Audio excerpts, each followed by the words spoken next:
Hi everyone. Last time that we read the Parker Inheritance, we found out that James Parker is really Reggie Bradley, and Candace and Brandon were talking on the phone to Ellie Farmer again to get some more information about why Reggie Bradley became James Parker and what she knows about the secret fortune. Also, we found out that Brandon is grounded and we don't know what he got in trouble for. So that's where I'm going to start up again. Did Siobhan ever learn who he really was? Candace asked. And did you know that they were a couple? The line was quiet for a few seconds. I guess I might as well tell it all. Siobhan was never officially seeing anyone in high school, but she was sneaking around with someone, though she'd never tell me who. I had to be her alibi a few times. I always figured it was Coach Douglas's son, but it could have been Reggie. That would have made a lot more sense. She had a pretty fancy funeral as well. Why didn't you ever say anything? Tori asked. Candace was so busy staring at the phone and listening, she'd forgotten that Tori was even beside her. You don't go off and start spilling people's secrets after they give you that much money. Plus, who am I going to tell? Everybody he ever cared about was dead by then. She coughed into the phone. I didn't blame Reggie. He had a chance at a better life. Lord knows he got dealt a bad hand. His mama was floozy and an alcoholic, and he never met his daddy. Didn't want anything to do with him. That made Candace think of something. His father wasn't one of the Allens, was he? She asked, her stomach twisting at the thought. Oh, Lord, no. That would have been even worse. His daddy lived somewhere in New York, I think. She coughed again, this time much harder than before. I'm sorry, my throat's not feeling so well. I need to get off this phone. But you can call back tomorrow if you have any other questions. They said their goodbyes and hung up the phone. All right, back upstairs, Tori said to her brother. Brandon's eyes practically bugged out of his head.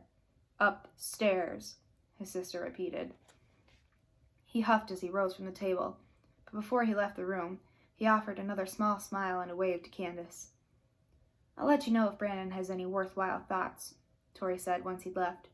She spun the phone around on the table. That's such an amazing story, and sad, too. Do you think he ever talked to Siobhan or his grandmother again? I hope so. I couldn't imagine not seeing my parents again, or my other family and friends. Believe me, there are plenty of jerk fathers out there who are just fine not seeing their families. She cut her eyes at Candace. Sorry for the snark. You and your dad are on much better terms than me and my biological father. Yeah, maybe, Candace said, but I think he's hiding something from me. All parents keep secrets from their kids. She slowly spun her phone on the table again. What do you think he's hiding?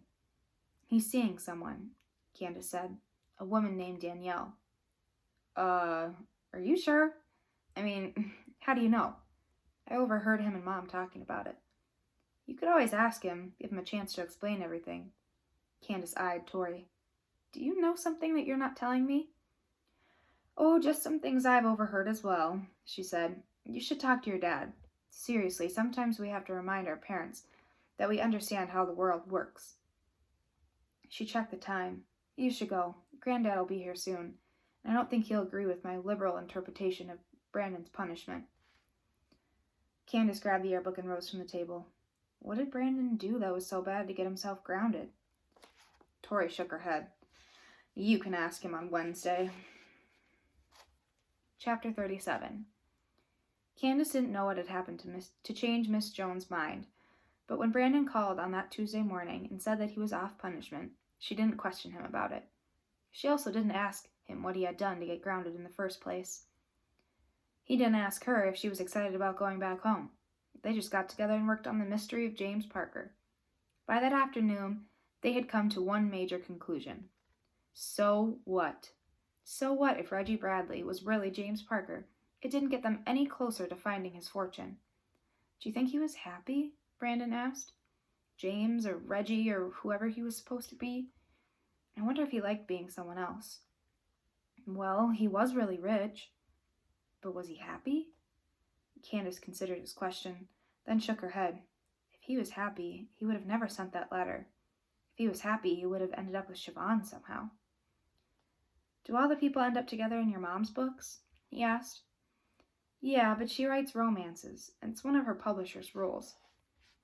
When this was all done and Candace had told her mother about everything, she hoped her mom would somehow turn it into a book.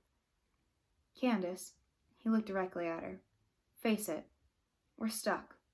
It's time to contact the other people who got the letter. But Brandon, last week your mom said that you guys could be home as soon as this weekend, he said. Is that still true? Maybe. Candace pinched her palm. She hadn't started packing, but her mom had. We're running out of time, he said quietly. Don't you want to find the money? Candace squeezed her palm even harder, then gave Brandon a small nod. Brandon spun around and opened the photo of the letter. He'd taken it last Friday, so they'd both have a copy. Before Mom grounded me, I was able to piece together the names of the people who received the letter like your grandmother's. I could only find contact information for one of them. He opened another document. William Maynard. He was the chairman of the school board when your grandmother was city manager. Candace frowned. William Maynard? That sounds familiar. It should. He picked up a Wallace yearbook and flipped to the picture of the tennis team. He was a member of the team in 1957, he said. And 56, too. Maybe he was even there that night. Candace stared at the photo. William stood next to Glenn Allen. She flipped to his senior photo. He sported a mop of black hair. His eyeglasses looked too small for his face. Well, what do you think? Brandon asked. She closed the yearbook. How do we know if we can even trust him? If he was there, maybe he was also one of the men who beat up Coach Dove. And Reggie Bradley, too. Maybe he's as racist as Marion Allen.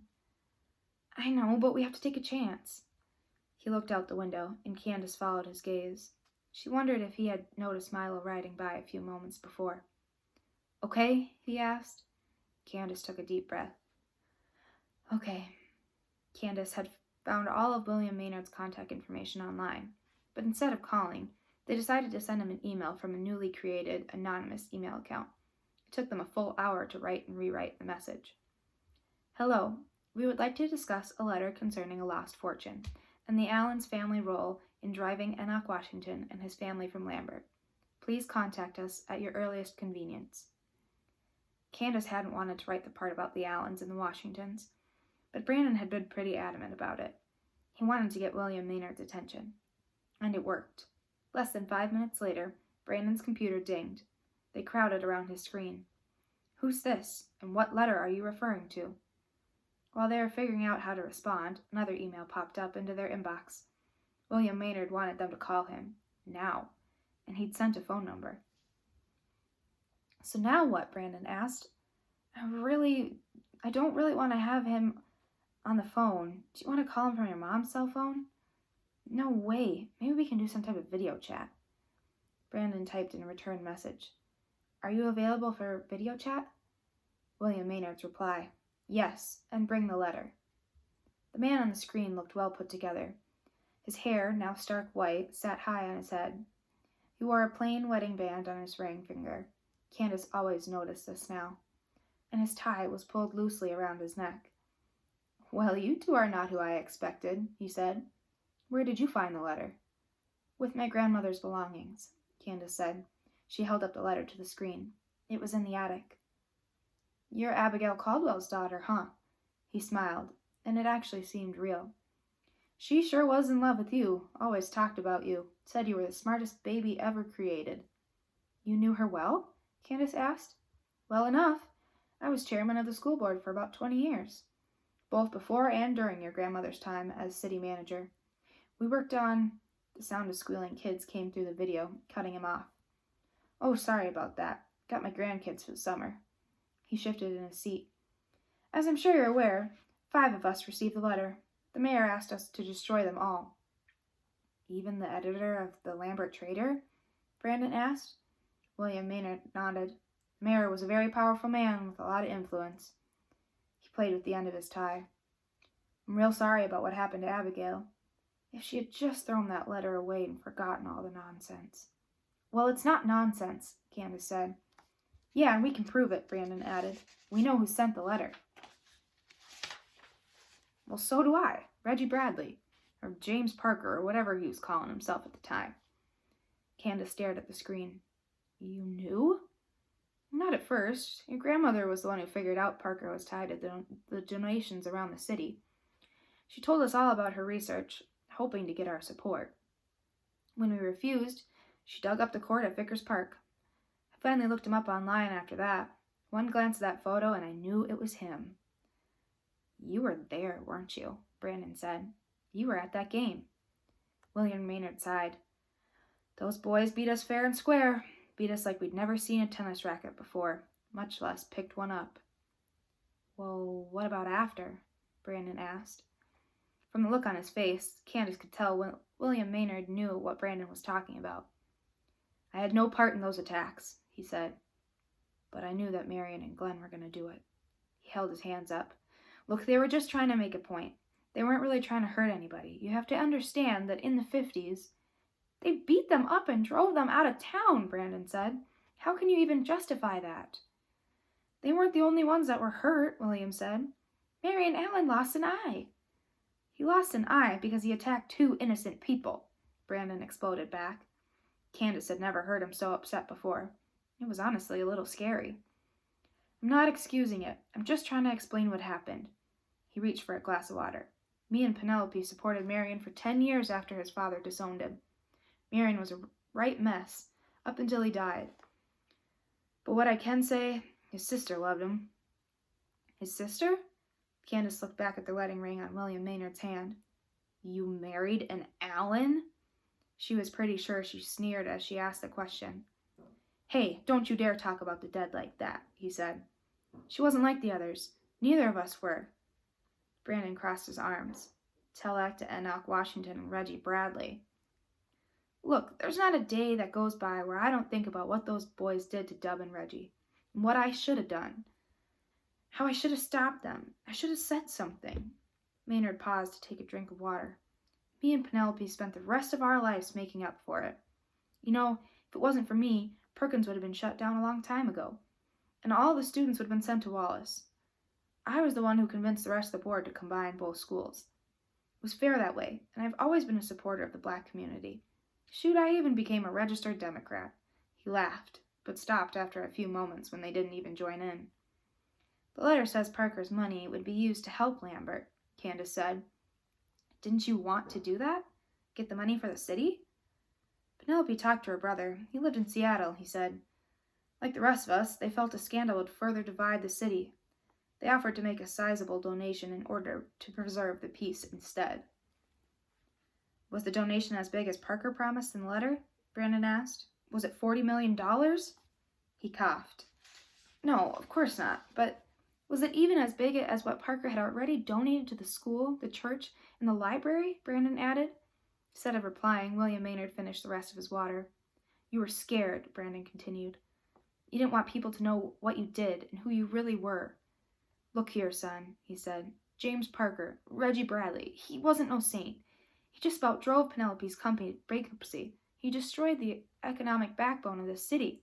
If he really wanted to help Lambert, he could have made a donation and forgone all the trickery. But you destroyed his life, Brandon yelled. From where I'm sitting, he ended up doing just fine. He was rich, powerful, and famous. What more could he want? His old life, Brandon said. His identity. He had to give up who he was. You kids will never understand, he said. Sorry to be curt, but this conversation is over. I only wanted to see who you were and what you knew. So you're going to pretend none of this ever happened? Candace asked. 1957 was a long time ago. No one cares, and pretty soon no one will be alive who even remembers. He reached toward the keyboard. Some things should remain in the past. Well, we're going to tell someone, Brandon said. We'll go to the police. And I'm sure that they'll believe you. How old are you? 10, 11? He waved at the screen. Have a good afternoon, and please do not contact me again. It's nothing personal, but I have my wife and my family's reputation to protect. At the end of the day, all you really have is your name. The screen went blank. And that's where I'm going to stop. And I want to know what you think of what he said about some things should remain in the past. Do you think that's true? Or do you think that learning about history helps us learn and grow?